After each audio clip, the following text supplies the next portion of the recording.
Hi, everybody. It's Mary Rowe from the Canadian Urban Institute. Boy, it is everything Windsor all the time right now.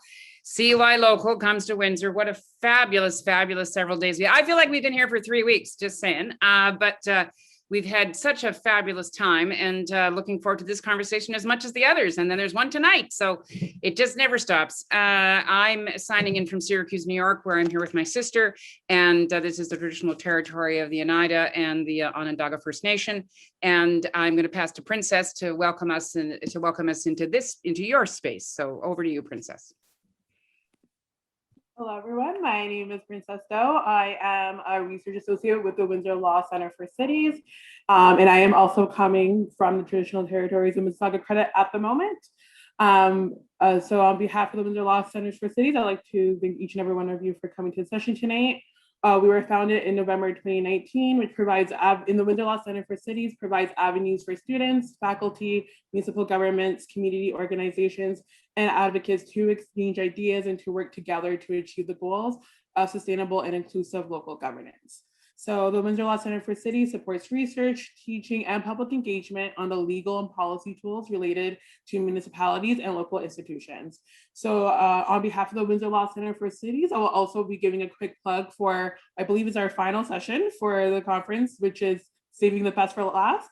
Our session called Our Future Windsor, Young People in the City. So it's a session for youth ages 12 to 25 and how we can build a better city for our youth here in Windsor, which has become an urgency as we think about the Windsor work strategy, and which has a key tenet of the need for Windsor to do better to attract and keep its talent, particularly our young professionals. So for all youth on this session, I invite you to it. It is an open session. And for those who might be a little older than 25, who might not necessarily understand TikTok, for example, I also invite you guys to join and to listen in and to listen to our youth to see how we can build a better Windsor for us all. So thank you and enjoy the session. Thanks, Princess. And I hope everybody comes and tunes in the evening. I have been told what TikTok is, just saying. But I'm appreciative, as you suggest, that this has to be about the future.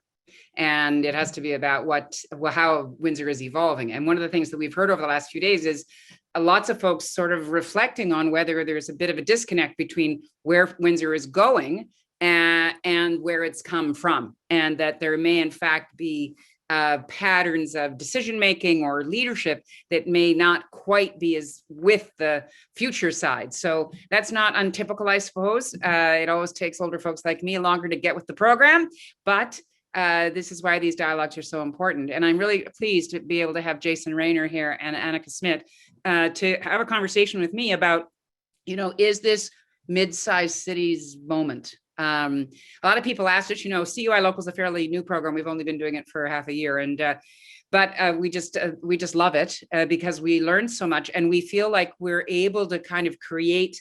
We hope, and we'll find out if you agree, that we are able to create a kind of safe space for communities and cities and different stakeholders to engage with one another about what are the sort of shared challenges you have, but where are the points of difference, and where are the things that you agree, but where are the things where you don't agree, and have some of those tensions. And we've heard a little bit of that. I appreciate that. I spent 15 years in the US, and I sort of lost I guess my mother might say I never had it, but I lost my sort of Canadian predilection to being polite all the time. But Canadians tend to be nice and polite. But, sometimes maybe your proximity to Detroit allows you to maybe be a little more on the frank side, a little more on the blunt side, just to say, look, this ain't working.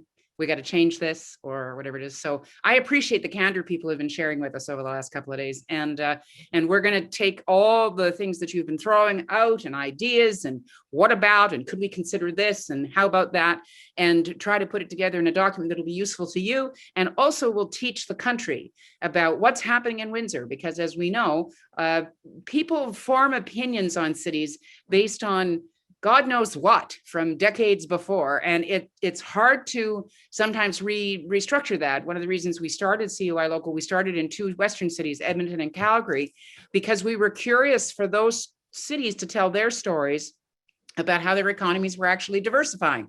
and that they weren't just about oil and gas and the Calgary Stampede, that they were about some other stuff. And it's interesting to come to you third and hear you talking, well, actually, we're a city in transition too. And we're not just about putting cars together, we're actually about automobility, and we're about sustainability, and we're about equity, and we're about, all that stuff. So Jason, you've landed your feet here, and you came from the booming metropolis of Innisfil. So you're gradually moving up the scheme, shall we say. But I'm wondering if you've been sitting in on a couple of those sessions, and I'm assuming there's lots of really great reasons you took the job in Windsor. So why don't we start with that? When they came to you and said, hey, want to come and be the CM in Windsor, or the Chief Administrative Officer, I'm not sure which title you use, what made you think you should come? Yeah, no, thanks, Mary. And let me say, your team has done an outstanding job over this last couple of days with Annika's support and everyone. You were able to find the right people to have the conversations, and I'm really impressed, as you said, with the candor. These are the kinds of conversations that I would have hoped, happen on coffee shop patios, right, subject to the pandemic. And we need to have more of those things, right? Right. Well, we're kind of the invited outsider. I mean, it's really Annika and all her partners that figured all that out and said, we should have this, we should do that. Let's get this person, and then we just sort of come in as like your, old aunt that wants to listen and learn. So I'm glad you found it useful. Good timing for you in that you're fairly new in the gig, eh? Yeah, no, absolutely, for sure. The city is definitely undersold, right?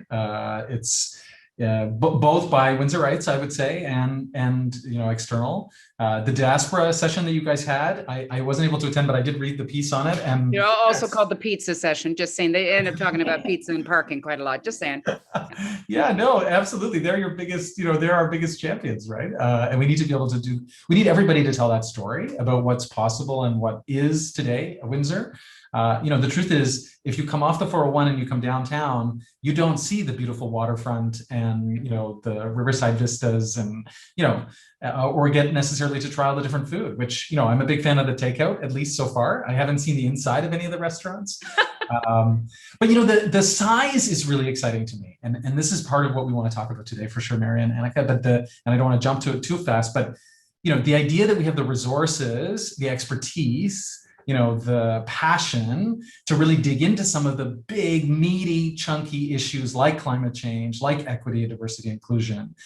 So we're not so small. Like I came from a background, in a municipality that, we did it all ourselves, right? I mean, there was just, there's a handful of people and you just don't have time to do everything well. And so here we have the resources, we have the people. We're $1 billion annual, organization from the city side. And so we can do this stuff, but we're not so big that we get lost in the sort of monolith of, I think of Toronto and 30,000 employees. Where do you start, right? I mean, it's over my head anyway. Someone called it the Goldilocks situation yesterday, right? The not too big, not too small, just perfect. And I've heard that said other places too, that 220,000 is about the perfect size for a municipality. And that's almost exactly where we sit. So I think there's lots in that. Yeah, there's this, in pop culture, there are these, if I can make it there, I can make it anywhere, which was about New York. But in fact, my generation, what we relate to is Mary Richards and the Mary Tyler Moore Show, and throwing her hat up into the above her. And where was she? Minneapolis, quite a modest city, right? So this is the interesting question. And we're watching with great interest what you're trying to do. There was a discussion, I mentioned, for instance, that on the culture session that there was a suggestion, well, should we have an art bus that could go from place to place and take us around and have a kind of tour? I think Leslie suggested that. Great idea. Well, in a big city, absolutely impossible. In a city your size, where you can, you already are the 15-minute city in that way if you use a car. So as you say, time. And you started some interesting things at Innisfil, Jason. How long were you in Innisfil? 10 years, just over 10 years. You were there. So you were there a good amount of time. It's not like you rushed in and said, hey, I'm going to try this. Yeah, no, it was, and it was also in a transition, right? So the idea of going from, very, really rural only to starting to understand that in order to be able to achieve the quality of life, we needed to introduce some density, right? In a way that, rural communities were not and still aren't, totally embracing, I would say. So we were looking hard at that with the orbit concept, right? And focusing around that new GO train station. Maybe explain the orbit concept for people. Yeah, for sure. So the idea was, so Innisfil is getting a new GO train station, which in the GTHA is a big deal, right? You have arrived when you get a Starbucks and a GO train station. The two together, they come together. So yeah, the concept was to say, hey, instead of sprawling subdivisions, which, a lot of the GTHA municipalities have experienced, right? Once upon a time, Mississauga was farm fields all around the 401, right? And now there are no farm fields, obviously. So it just grew from the lake. And so the idea of saying, hey, is subdivisions the most environmentally effective, built form? Is it the cheapest to operate? No, of course. We know this now. The research is really clear that it's costly from an environmental, from an economic, and a social perspective. So, we said, well, look, we want to do some higher density stuff, but we want to have our cake and eat it too. And so we were introducing this idea of that hard built boundary, not unlike the region of Waterloo has looked at, right? That says there's a green line, don't cross it. Growth limit, This is yeah. really important, right? I think people are still experimenting, and then of course the pandemic hits, and then there's this mad rush to backyards, right? People are exiting, they've exited the downtown cores of places, even here. They're looking for that backyard, they're looking for that green space, and of course it doesn't, in my humble opinion, it doesn't have to be the extremes, right? It's not white picket fence versus 400 square foot condo. There should be lots in the middle, and if you have good public green spaces, you don't need to have necessarily your own, this postage size stamp backyard that's happening in a lot of those bigger cities, right? Yeah. I mean, do you anticipate, you've brought that 10-year perspective working in a rural setting. Of course, Windsor has a very rich rural history with a hinterland that has been supporting, it's the, what's the right term? Not breadbasket, but it's the vegetable basket, I guess, of Southwestern Ontario. I'm a London girl. I mean, there were lots of summer jobs coming west towards Leamington, towards Chatham, towards Windsor. And I'm interested, how do you see a challenge ahead for you in terms of getting some kind of granular land use policies that might actually differentiate between rural use versus inside the municipal boundaries? Yeah, I think those challenges are there. I think we have to do a better job, and we're learning, but we have to do a better job of introducing that mixed use into the core, and throughout the city. But there's a reason the newest buildings being built have retail, commercial, office, and then residential, because we know that people activate the spaces, and the spaces, as a result of getting activated, bring that economic development and that quality of life that people want. Mm-hmm. So we absolutely have to do that. And that's what's so cool about Windsor is, we can literally go down together, and within a 30-minute walk, which I'm still desperate to do with a bunch of people, so please come, let's do this, and walk around and point at the buildings and say, look, this is what we want to do. We know we could go here. Let's experiment together with what this could be. And it's not like saying, there are 17,000 of these intersections like in some of the bigger cities, right? We have 16, period, right? That we know we've got to activate and work on. So no, I think so. And then you get all of the urban agricultural excitement, I think, that can happen, right? Where's the green roofs? What are we doing about, actually recognize? I mean, we're still a place that doesn't have a green bin, for goodness sakes, in organics, right? We have a long way to go in some of those aspects. And I think if anything, it's about activating the political will around some of these issues, right? If we wait for, governments, including the municipal level, to sort of get their act together, it's going to be so slow. Whereas if people are on the street saying, I need a green bin, I want a green bin, compost doesn't work for me for whatever reason, I want it, let's go. We will follow suit, right? We'll yeah. I mean, I think this is a really important point, and we heard it from some of the other discussions that, the old story about better to ask for forgiveness than permission, like just start doing some things, communities start doing some things. That great discussion about the alleyway and how communities just went in and started to do it. And then eventually, I mean, we're seeing it during COVID. People said, I'm going to use the street to walk on, thanks. I'm going to put my bike on there. In fact, a lot of us are. And then the municipal governments had to say, holy shit, we better kind of create some barriers so that it's safe, right? So I wonder about that kind of the DIY city idea. Because we've been hearing some laments, I would say, for that there's sort of an old guard in Windsor that may in fact still be in positions of authority. And how do you actually help them to know what TikTok is, like Princess just alluded to? Annika, that must be part of your life. You work as a part of a huge institution. How are you finding that? And what have you been hearing over the last few days about pushing up against, Jane Jacobs used to call them squelchers, that there are always people particularly in bureaucracies, whose chief purpose in life is to squelch. What's your observation from your perspective? Well, I mean, first of all, let me say in a more positive fashion, I actually think one of the great takeaways of the last few days has been how many people are on board and wanting to see change, and that includes from within Jason's administration. So let me first of all just say, thanks, Jason, for facilitating that. I think that's a great message that you've sent, that listening to the community, that being part of conversations is really an important piece. We heard at the Just Recovery session the other night from a lot of people who feel that they have been, many of whom come from traditionally marginalized communities, who really feel like their voices haven't always been heard the way that they want, or at least they certainly see room for improvement there. So I think that's great. So I think generally speaking, the will is good. I think one of the challenges sometimes of working in a smaller community is relationships. Relationships are our strongest asset, but also sometimes our biggest challenge. Sometimes it's hard to have honest conversations, and it's hard to sort of just get in the room, as I think we've done this week, and say, okay, where are the places where we actually collectively need to go? And that actually, I guess, would be a question for you, Jason, that we've talked a little bit about. But thinking about some of those bigger challenges, what you're taking from the week in terms of not just those sort of quick wins, but that kind of transformation. You've used the word disruption, which is a big one, right? And I guess I'd like to know from you sort of how you see that playing through in the work that you do as an administrator.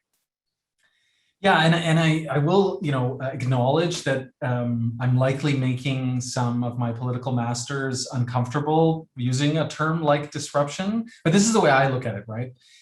Do the needs and the demands of our community warrant radical change? And by that, I mean fast, impactful, tangible improvements? The answer is yes, right? So the idea of continuous incremental, Kaizen kind of improvements, I think have a place in an administration like this, but they're not enough. And if you want to make real progress, and this council does, and this community does, it's quite clear over the last few days, we need something more. So whether you call it, innovative disruption or whatever, I think we have to be open to that. And it means boxing the risk, and saying, look, we're going to pilot this, we're going to experiment with this, we're going to test it, we're going to fail fast, we're going to fail forward, we're going to learn. And if we can help manage the expectation that's like, look, we're going to try this, we're not really sure it's going to work. And how often do you hear governments say that, right? Like never. We never do anything unless all the T's are crossed, the I's are dotted. We've focus grouped it to death. That's not how we can move fast, right? I love Guy Kawasaki's quote from, he used to work for Apple, and he was joking about the fact that they would launch the iPod. This is back, now I'm dating myself, but back when we had iPods, and they knew that it didn't really work that well, but it was, his quote was, "Don't worry, be crappy, just get it out the door." Right. And they were all ready. By the time they launched it, they already had the next version ready to go. And that's why you saw, version 3, 7, 9, 12, and they still do it with their iPhones and everything else. I think we need to do that with government, right? I think we need to say, look, we're going to do this. We know it's not perfect. We haven't figured out all, there's going to be unintended consequences, but let's go, let's do it. And if people can start to accept that level of iteration, didactic iteration, right? Where we're getting the feedback, people are saying it isn't working, or you missed the mark here. That's how I think we can actually make it happen. I think this council and I think this community want that. I think they're ready for that, right? The flip side of that, of course, is, bureaucracies by definition are risk averse. I mean, we want a government actually that protects us from risk. That's what we charge them to do all the time. So it's hard on the other side. We're saying, take a risk, So part of it, I guess, would be, can you, as the chief executive of the city, can you reassure people that you can mitigate risk? So look, we're going to try something. It's in a select little, a particular part of the city where if it doesn't work, we'll just stop. Do you know what I mean? That's part of the mid-sized city advantage to a large city. For instance, for you on a green bin, for instance, you could pilot a green bin in a very discrete neighborhood. If the city of Montreal decides to do a green bin, they have to do it across 17 boroughs, and it's a big nightmare for them. So, and what we try to do at CUI is convince the Montreals of the world, why don't you look at what Innisfil did? What about looking at what Windsor is doing? And then you can kind of break the ice, you know, you can, but you've got to have, and Annika, you kind of pushed into this a bit. Can you build a coalition of folks around those issues so that the politicians have cover? Because a politician is going to be limited in terms of what risk he or she is willing to make. They've got to get reelected. They've got a narrow constituency. But if they start to feel, well, wait a sec, there's, you know, thousands of people that are telling us we got to have a green bin. What do you think, Annika? How long have you been there, Annika? I've been here 14 years. I feel like I have spent more time this week saying that I'm not from here than I have in the long, the other 14 years. I more just meant, how long have you been exposed to the sort of ethos and culture of the place? And is it risk averse? Am I right? Or does it vary? I mean, yeah, and I think from from the perspective of those who are from away, this is actually a very accepting community for many. I think they're at least in the sense, and that obviously that lived experience differs, but it doesn't have the sense of being from away that I think a lot of places do. What it might be is a place where if you're not from here, it's a little more easy to speak out maybe, and so I think there may be something there. But I did one thing that I think is relevant to the Windsor conversation that maybe becomes relevant here is, we're far down the 401. I think, Mary, you've heard others say this week, people think that the rest of the province thinks that Windsor ends where you grew up, Mary, in London, right? And so I think sometimes there's a challenge about how we have to present a united front because we don't get enough attention as it is. And so that sometimes can play into that sort of, how much is it okay to talk amongst ourselves? Because, we really do need to sort of show this to the rest of the world. And some of that maybe just comes back to the image question, right? That the more we celebrate the richness of who we are collectively, the more we have all the stories that we've heard this week to tell. And, what we heard expats, the Windsor diaspora tell us yesterday, are the things that they tell people about Windsor and the things that they see that are great. I think that makes it easier to tell that more nuanced story too. Well, yeah, it was interesting that session, whoever's idea that was to put that session on, that was brilliant, because you have this perspective of people saying, hey, you don't really know what you got, Go ahead, Jason, what were you gonna say? No, I was just gonna say there's this great concept by, I think his name's Sean Kanungo. He's like a futurist, and he talks about innovation clout. And this idea that you start to get a momentum and an inertia when you sort of believe that you're innovative, you have some success, not all of them will be successful, of course, as you launch projects, but you start to actually convince yourself that you can be innovative in government, you can be innovative in our community spaces. And once you do that, it builds this inertia, right? And it becomes sort of self-fulfilling, right? We end up, we convince ourselves that we can do this, and or the other way around. I think you're saying it builds momentum. Yeah, building an inertia means it puts you back. And in fact, someone named Carolyn Taylor has said they took risks that didn't, Windsor took risks and it didn't pan out. And I just asked her, give me some, like, what are they? So are you saying we all do this? We overlearn from history. The last time we tried that, it didn't work, right? So I guess that's part of the question, Jason, is what's the intervention that could actually turn that cycle into a new, where we learn something new? Oh, okay, just because it didn't work 15 years ago, we try it this time a little differently and it did work. Well, and part of this is sorry, Annika, go ahead. I was just going to jump in and say I chaired a panel a couple of weeks ago at a Smart Cities conference in Mississauga, and it was on innovation municipally, and it was with 2 innovation officers from municipalities in the US, mid-size and small. And so I just wanted to really add that onto that question and ask you, Jason, whether you think that's something that we need here, whether that sort of piece of having someone who actually is, maybe that's your job, I don't know, tasked with innovation and kind of thinking that through at the municipal level. Yeah, so two points there. One, so I've always resisted the idea that innovation belongs to one person in an organization.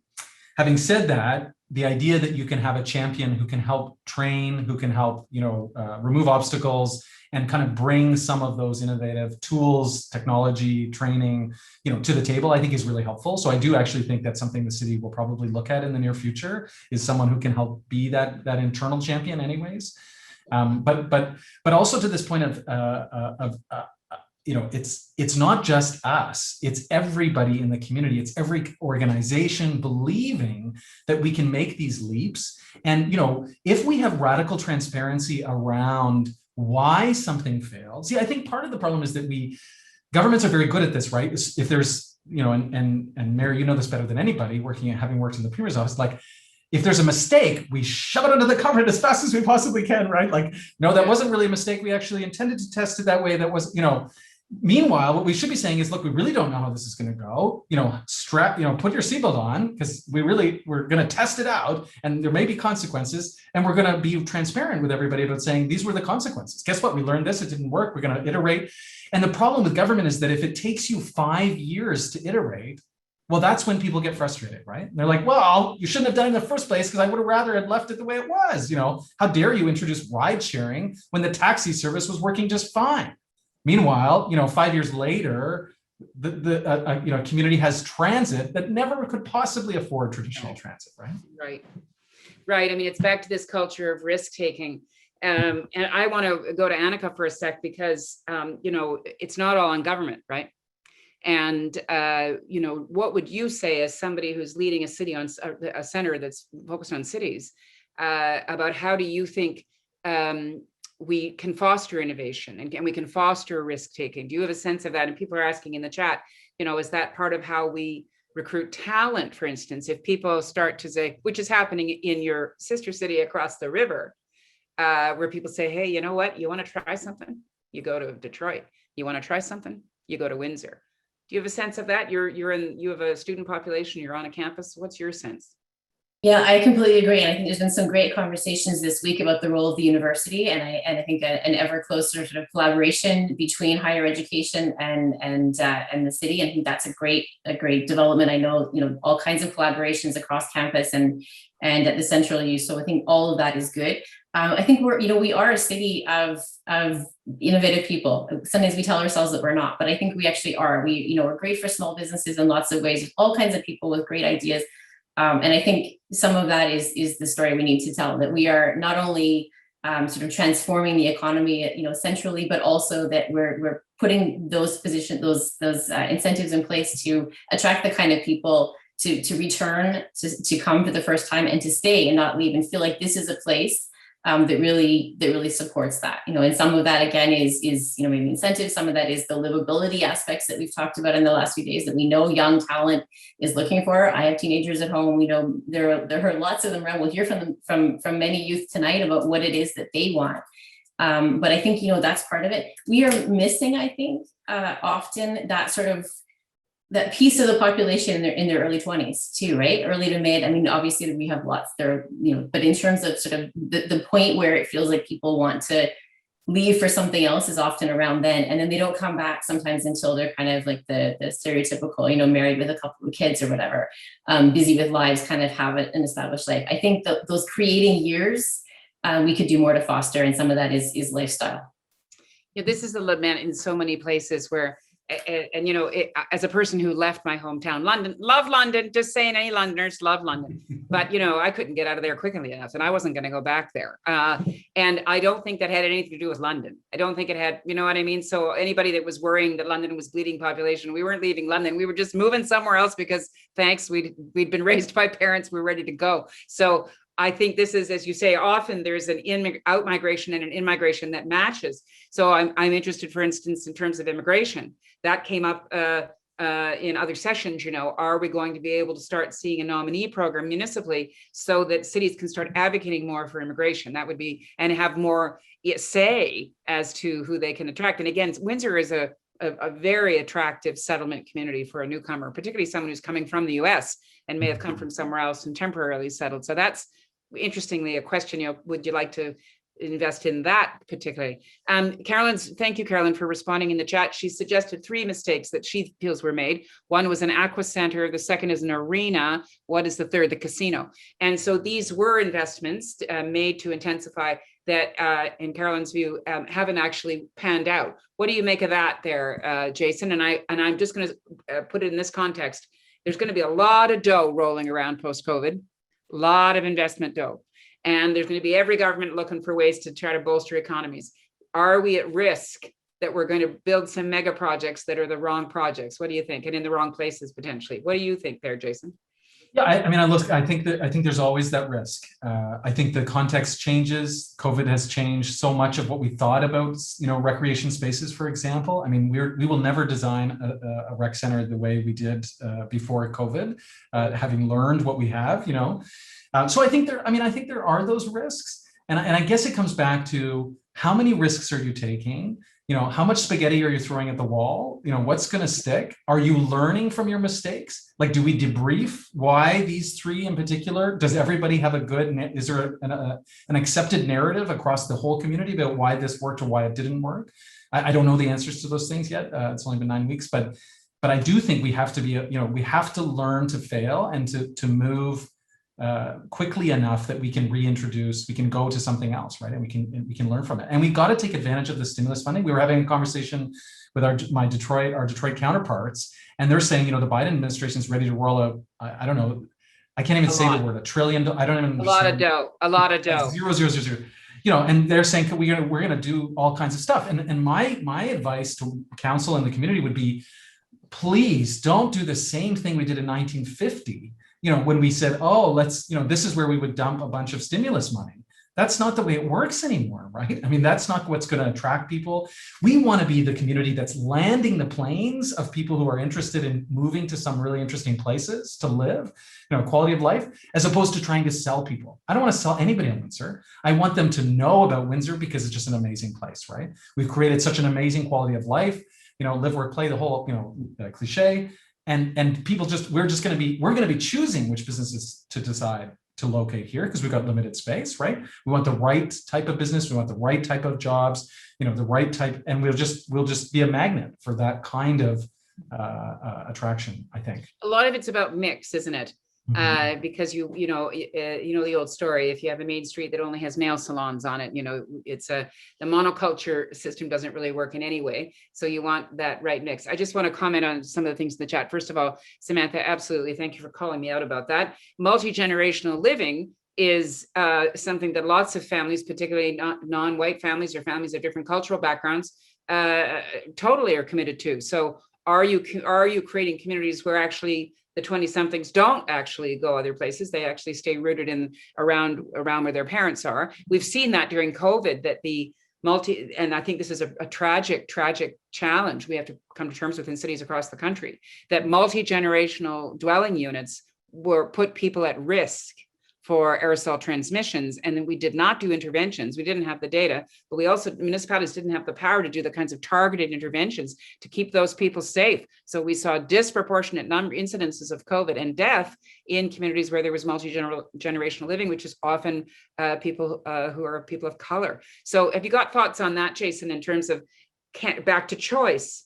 Can you, for instance, there was talk earlier in the week about, should Windsor become a retirement community, or can it be a family-friendly community? Are there different housing typologies, for instance, that you could be considering? Thinking about that? No, it's really interesting, Mary. And you and I could talk for quite a while about, to what extent do we play Big Brother and try to centrally plan some of this stuff? My personal view is be really clear about the results you're looking for, and then get out of the way of the creativity of the private, the social sector, the community sector, to deliver. We have to be a partner, and we want to have some levers that we can pull to make sure the results get to where we want to.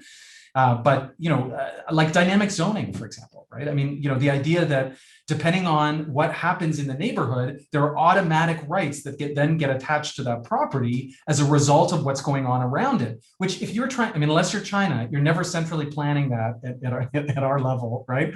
I don't even know if they do it very well, but there's just no way we could possibly keep up. But we don't want to anyways. We want to just say, look, this is the results we're looking for. These are the outcomes that we want, and be really clear about what that is. And we just turn the whole regulatory regime on its head. Yeah, let the community have it. You heard it here first, folks, that the city of Windsor might move to dynamic zoning. That would be an extraordinary thing to try that. And other cities will say, oh my gosh, look at that. So I hear you. And it's all about choice. And it's also about empowering local communities.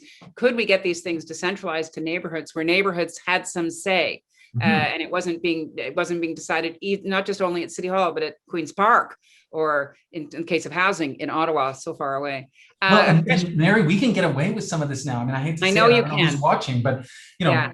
we're small enough. We can. That's the one good thing, Annika, about the 401 stopping in London, is that you can try some stuff and maybe people won't notice until it starts to really hum along, and then they say, oh, hey, look at that. Who knew? Right? Yeah. No, we've let the secret out of the bag now. Sorry. Yeah. So you've got a question here in the chat from Doran asking you about building a relationship with the city of Detroit and with Southeast Michigan. It's been interesting again during the pandemic. Tons of Canadians suddenly wise up to the fact that, oh, there are people that live in Windsor and work in Detroit, and live in Detroit and work in Windsor and cross the border twice every day. So I don't know how many of us had given that thought to recognize how integrated the economy is. And I guess the question that you're getting from this questioner, Doran, is, do you see that as a priority in terms of moving forward? How can you create some kind of collaborative relationships, or is there anxiety about, we better not have too much Detroit? We've got to dive in, Mary. I mean, the thousands and thousands of points of connection are what we need at every community level, every organization level, non-government, our, City Hall. We need to have those connection points. And the way I've said it to our Detroit counterparts, recently is, look, we want to be at the table. So, we're here, like the little brother, pulling on the sleeve of the bigger brother, saying like, hey, we're here. Remember us? We're still here, and we want to help. We actually have tremendous expertise, tremendous passion, huge community experience that I think, frankly, Detroit could use. And then we need to be relevant, right? We need to not pretend like, we can just be nice people, as you said, Mary. We need to be more than that. We need to be good neighbors, and we need to push, and we need to poke, and we need to, invite them for dinner. And, literally, we need to. Literally. Well, remember the vast majority of the Canadian population live within an hour of the US border. So it's in our lives. We watch the media. They're our biggest trading partner, all those things. But we are they are the elephant that we sleep with, just saying. I agree with all that, but I'll just jump in too and say, though, I think what has been great about this week and in the conversations we've had with CUI, it's been interesting. I think Lisa said early on, with CUI said early on, the first conversation that several of us had, that she was so surprised that Detroit hadn't come up. She said, I've never had a conversation with someone in Windsor before where Detroit didn't come in within the first 2 minutes of the conversation. So I do think there's a balance there to be had, right? It's an easy resort to is well, things would be better if we just got Detroit on board. I mean, the relationship with the border is, as you say, Mary, something that is not easily understood. It's so nuanced, and it affects us in so many little ways, and the interactions between communities, between city level institutions are all there. Our manufacturing industry completely tied in healthcare, but at the same time, that sort of resort to can't be the only thing, right? There's got to be a strong center. It's got to be a strong sense of who Windsor is as itself and as a center of the region as well, I think. So I think that's been great seeing that come through this week as well. You don't want to be dwarfed. I get it. You don't want to be dwarfed. I mean, I think for years, Mississauga struggled with this, dwarfed by Toronto, Hamilton, dwarfed. So as you say, how do you get, we were saying in one of the earlier sessions, how do you get people to get out of their car, on their way when they're going, wherever they're going, if they're driving into the US or they're coming back, how do you say, well, actually, I'm going to stop in Windsor because there's this great place I want to go to, or whatever it is. Yeah. But how do we get that economic zone, right? Like I'm surprised that we don't, Europe and other countries have really pushed the people that live at that border. They have special privileges. They have special rules that apply to them. Like, why don't we have an economic zone? Right? Listen to you, Jason. You're full of good ideas. Dynamic zoning, and now we're talking about a new designation. Why not? Why not? You could have a special kind of passport to get you into the DWZ, the Detroit. Well, let's go first. The Windsor Detroit zone. What an interesting idea. Okay, you heard it here first, folks. Just saying. Do you want to ask this question you've got, Annika, about affordable housing? Go for it. Yeah, I mean, we're talking blue sky, and that's great, and I think the blue sky is really achievable, and I'm so glad that we're doing it. I know that one of the very sort of concrete concerns that many Windsorites have right now, and in particular we hear it, right, when you start talking about opening things up. Outside investment is a big issue here, like it is everywhere else. And that's both international investment and it's investment now, the sort of COVID era investment, the drive till you qualify, starting to seep into Windsor, which, maybe a certain part of the rise in the cost of housing right now. But I'm interested to sort of hear you talk about how you see us addressing the affordable housing crisis that has very concretely hit in Windsor, at the same time as we tell our story better externally. So how do we attract the kind of investment that actually improves life for us as Windsorites, and not just the kind that just makes the cost of living higher here? No, it's a great question, and would probably take a lot longer to answer. But here, let me give you one aspect of it from my perspective. And it's the easy one, is that you need the supply, right? So we've seen this all over Canada when you've got real supply constraints for perhaps lots of good reasons, but you end up with this really unaffordability that happens. And so here, it's how do you get the private sector to play in this space, right? So one simple example, maybe not simple, but exciting example, is where there are private equity firms that are now going to banks and to others who have these kind of expendable funds, and saying, look, you've got corporate social responsibility dollars. Instead of making these donations where you have no returns at all, give the money to us. We'll give you 1%, right? Which, if you're a banker, 1 is better than 0. So they're having some success. So one fund I'm aware of has achieved $100 million, and they're ready to put it into affordable housing. And the trick is, the catch is that they want the municipality and other levels of government to move into some of the risk space for people who default or don't pay their rents, right? That makes the cash flow statement look a lot better, and they can, and it's not huge returns. Like, they're getting 2 and 3%, which today I guess is pretty good considering how low interest rates are. But and so all of a sudden they'll build, the capital is theirs, the capital isn't ours. All we have to do is move into a risk position to be able to manage, the defaults. Well, when you think about the quantum we're talking about to achieve, I think in Windsor we need something like, is it 2,000 units? I should know this number, sorry. But anyway, like, we need it in this region right away. What do we do? How do we do that fast? Well, you got to get other people building this stuff. And the idea that we're going to throw billions of dollars into building our own isn't going to work. It's too slow. It's not, it's just not going to work. So how do we activate the private side and recognize that there are spaces that we can move into to mitigate some of that risk, right? And make it happen faster. So Jason, I felt behind me the push from people who would say, wait a sec, private equity is not our friend. Private equity is actually parasitic capital. And it's going to come in and look for highest returns and then get the hell out. And it's going to leave the community behind. So I think what I would ask you about is this, the fact that municipal governments are starved of cash, that they only have the property tax, which is not a renewable source really. And during COVID, good God, it's been severely diminished. Transit has hit it, all those things. What are the risks of tipping too far over and saying, well, we're going to use private equity now, and they're going to leverage capital, and we're going to create housing that way? The financialization of housing is a big challenge in North America, and I'm wondering if you're thinking at all about that, because you'd be vulnerable to it because I can hear in your voice you need the supply.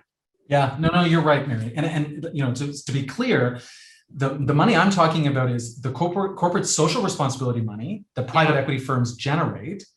And that's the corporate, it's the CSR dollars that are actually moving into the investment side. So it's not a private equity play. I guess the question is, how do you get that to be like, is that social purpose real estate, for instance? Yeah, exactly right. So maybe you're talking about creating some community land trusts. Maybe you're talking about different kinds of social impact funds and engage the community foundations and the United Ways and other kinds of holders of funds, so that you could start to designate that. Again, Windsor, the size you are, you could try some stuff. You could see if you could create some more co-ops. That was in the chat. Could you create some alternate ownership models? We wonder about this for the future of small businesses, for instance, on main streets. Maybe we need community land trusts to own retail on at the main floor, because when the new development goes in, it forces out the mom and pop, and the only thing that can go in is a drugstore or a grocery store. So I just, again, wonder, just a question about that, about we get desperate for housing. And as you say, we get desperate for supply. And I just wonder if it makes us vulnerable then to maybe not making the best decisions. Well, and my political masters are definitely not going to like this one, but the way to control only been in the job 9 weeks. We want you to stay. So I know, that's right. Please, don't post this on YouTube. But no, the way to do that, one of the easiest ways in the path of least resistance, Mary, is to be a partner, right? So we often have this kind of bipolar, we're in or out. It's either they do it or we do it. No way. Why can't we be an equity holder in those extra? So we at least are at the table. We're on the board. We're helping to control some of those and manage some of those risks that we know make us uncomfortable for good reasons, right? So yeah, you have to be. Yeah. And it sounds like you're up for the task of creating imaginative ownership models that share risk, but also make sure that the public interest is served. Right. Yeah, I couldn't have said it better. That's the dilemma. Yeah, well, it's a big dilemma. Go ahead, Annika. Do you have something? I was just going to ask a follow-up question about innovation. I mean, we talked about sort of celebrating the positives this week, as well as sort of recognizing the very real challenges that we have as a community. Coming in as someone who's interested in disrupting and innovating, I mean, what are some examples, if you have some, of what you've seen in the first 100 days of your service here that are different, or that Windsor has done well, has innovated, does a little differently than other places that you think is working? Yeah, there are pockets of just really outstanding work that's going on, and I'm not sure if it's because we're afraid that if we tell people that it will become too many will move. Yeah, right. I mean, there is this, like, in a pandemic, I don't know if you guys have found, but everything is drama, right? We need drama. There's not enough Netflix series out there, so we've got to invent it somehow ourselves. Anyway, there are pockets of it. So I'll give you one example. So we've moved to a cloud-based building permit system, right? Which isn't, I mean, other municipalities are doing it too. But the idea that you can do the whole process, through digital submission is a huge time saver. It's more accurate because you've got now the CAD drawings and everything else right there, or the scanned images. There's less human error when it comes to those kinds of things. But it also just moves us faster and gets everything, gets everybody comfortable and understanding the expectations of how long these things are going to take. So there's pockets of that are, I'm really impressed with. And I have been really impressed with the way that the community is small enough that people know each other and they know who to call. One of the disadvantages, I think, of bigger cities is that, by the time you get to the right person who's supposed to be making a decision, and I don't mean just the bureaucracy, I mean in the community. I was at this fabulous Zoom chat with the districting committee, which is this group of downtown interested folks who also have a role to play, either because they have a theater or Dr. Vincent Georgi from the university, your colleague Annika, they're sitting around having a conversation about how we improve the downtown. What can we do? And I'm thinking, like, this is music to my ears. We have this assumption in bureaucracy that it's all on our shoulders. It's not. People are really, they're engaged, and you saw it this week, right? That part is really exciting and a unique piece, I think, to this size of city, right? I agree with you. Yeah. Go ahead, Mary. Only to say that somebody early in the chat said one of the dilemmas with being a smaller community is that, yes, well, it's a benefit. You all know each other. But the downside is if you really disagree with somebody, you're going to bump into them 3 days later when you're getting your groceries or something. And so I guess we have to find it requires, whereas in a big city, you can kind of disagree with somebody. You may not see them for 4 months. So it's you have to it's a bit like a family. Hey, you have to kind of live together and be able to disagree in a healthy way. I think that's absolutely right. I think that's a very sort of apt description of smaller cities, and this is one of them. I guess maybe to pick up on that, I mean, I think one of the ways forward is at least to have processes established, to ask for opinions in ways that make people feel like they're not having to stick their necks out in the same way. And one of the things we heard coming out of the Just Recovery session the other day, and Jason, you were there, and I think had a really valuable interaction with some of the folks who participated there, was the need to rethink the way we ask other members of the community who are not represented around the council table, not necessarily represented at the moment in city administration, and maybe not in the leadership of some of our other organizations, the way in which folks have a chance to impact those decisions or to have their voices heard. And I just wondered if you wanted to share anything about that to a broader audience tonight too. Well, look, there are people far smarter than me that have been thinking about community engagement and digging deeply into how to do this effectively with different types of communities, different, it's not just going where people are and providing childcare and those kinds of things, which we need to do, right? I mean, that's critical.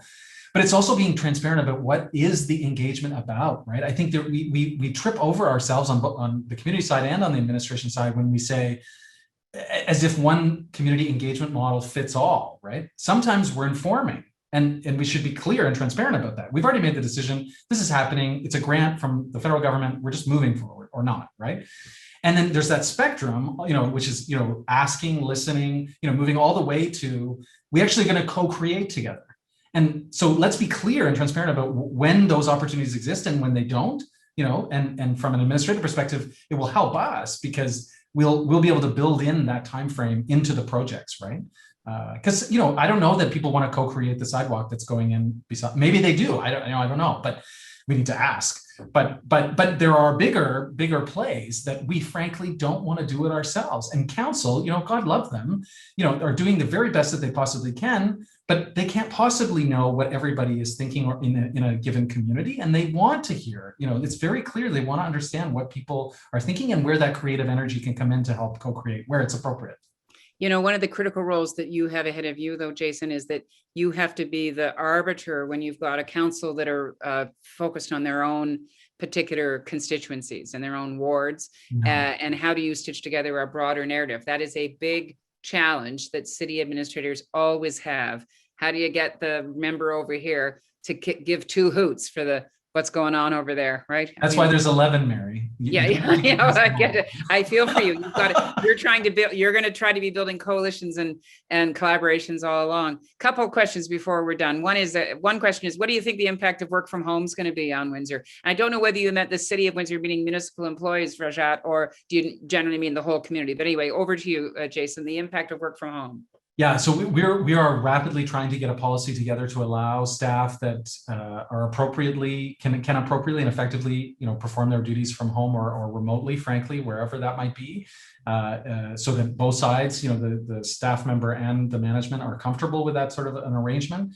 So we want to get that policy in front of council as soon as possible because we've proved that it works, right? I mean, you can have your doubts, I suppose, which would have been fair before the pandemic, but the truth is we're delivering service. Are you going to give up some of your office space? Yeah, well, it's interesting how fast things happen. I mean, this building is I don't know how old it is, very, very new, and yet we're already bursting at the seams, right? So how do you start to focus on the space that allows people to be creative and have those opportunities to meet together, but maybe less of the sort of typical cubicle kind of concept? Mm-hmm. And I think more broadly, how do we do that out in the community, right? Not only public spaces, right? How do people take their laptop and go sit in a shaded area somewhere that's got Wi-Fi or 5G? We need more of that. Ubiquitous internet. We need ubiquitous Wi-Fi. Absolutely. We've heard this a couple of times, and we're through the week, and we're hearing it again from Veronica now. Vacancies of downtown buildings. Thoughts on what kind of policies you might introduce to discourage vacancies? I'm oversimplifying it, Mary, but I think we've got to activate those spaces. And so if it means sticking a city rental in some of those places that is community programming, I think we need to look at those kinds of things, right? And when you've got people who are, most landlords, there are exceptions, but most landlords aren't keen on their space being totally empty forever. It's not good for business, obviously. So how do we activate those and get people, into those public spaces? And if it means renting space, that's something I would be interested in looking at for sure. Yeah, we're big fans of meanwhile leases. This idea that you could actually temporarily occupy space minimizes the risk to the landlord, but it also animates the street and makes us see a space differently. All of a sudden, we thought that space was only an office. Oh, look at that. It can be a dance rehearsal hall. Melinda, Veronica's question is 4 or 5 above you there. It's about the vacancy of downtown buildings. She's got 4 or 5 spaces. Okay, well, you got, we need you to get back to running the city, so we want to keep you much longer. But, what do you think? You've had 100 days. I would say the next 100 days are going to be critical because we're going to come out of COVID, sort of, kind of. Although I heard a sobering statistic that global herd immunity is not expected until 2025. Global herd immunity. So global tourism is going to be compromised for another 3 years. So with that sobering statistic in front of you, what do you think your next 100 days are? So council has a report in front of them for Monday, which talks about how we start to put some of this strategy together. So my first, and this is going to sound very bureaucratic, I apologize. My first order of business is to get our house in order on the administrative side. So how do we become a world-class organization that can then support a world-class city, right? So, and not that not one happens before the other, but you have to run both of those pieces concurrently. And then council has this 20-year strategic vision that they approved. There needs to be an implementation plan that will actually break it down. And we've learned a lot, I think, frankly, since it was adopted. So need council to weigh into that, over the next 18 months before this term ends. And I'm so excited to be able to find some of the quick wins that we can work together on coming out of and build on the momentum that you guys have helped create, right? The nice thing about the pandemic is that people have adjusted to this idea that government can move fast. I think it was actually one of the people in the talk earlier this week that said, well, now we know you can do this, right? You can pop up an emergency shelter in less than a week. I think it was a weekend. You can put up mass vaccination sites. You can do this. You can move fast if you have to. So now the expectation bar, I think, has been raised, and we need to demonstrate that we can continue to do that, right? I have a flip side to that, which is that when I was in New Orleans after Katrina for that 4 or 5 years, really obviously a huge impact on my life. One of the community folks said to me that they realized after a certain period of time that they kept thinking the cavalry was going to come across the hill and save them. And they realized the cavalry wasn't coming. And they said, oh, she remembers the moment. And she said, well, we realized we were the ones we were waiting for. We were the ones that we were waiting for. And she said, we had to stand up, and we weren't about to sit down again, ever again. So I think that's the challenge for us. A lot of us have seen it around us, right? People have improvised. People have tried stuff. People have pushed through bureaucracies where it was a no, they made it a yes. How do we sustain that imagination and really move forward in a new kind of brave way?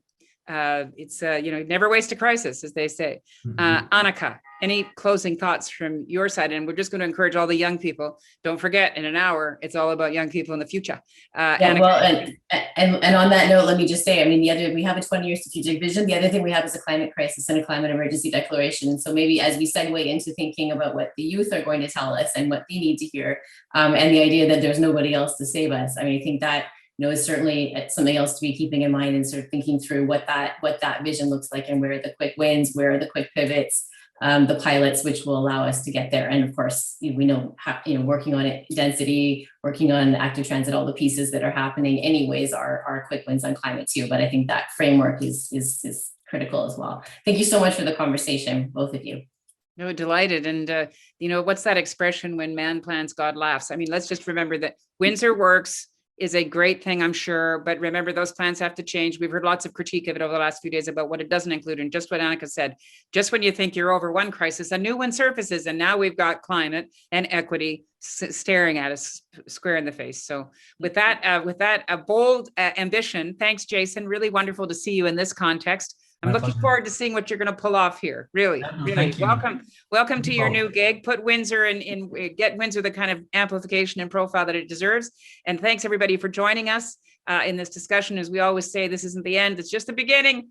And we look forward to the next one on youth. And then we look forward to continuing to engage with you after we leave this week, which will be sad to do. We really have appreciated being with you, and thank you for inviting us literally into your homes. Zoom invites us all into our homes. So thanks, everybody. Thanks so much, Mary. Thanks, Jason. Yep. Bye-bye.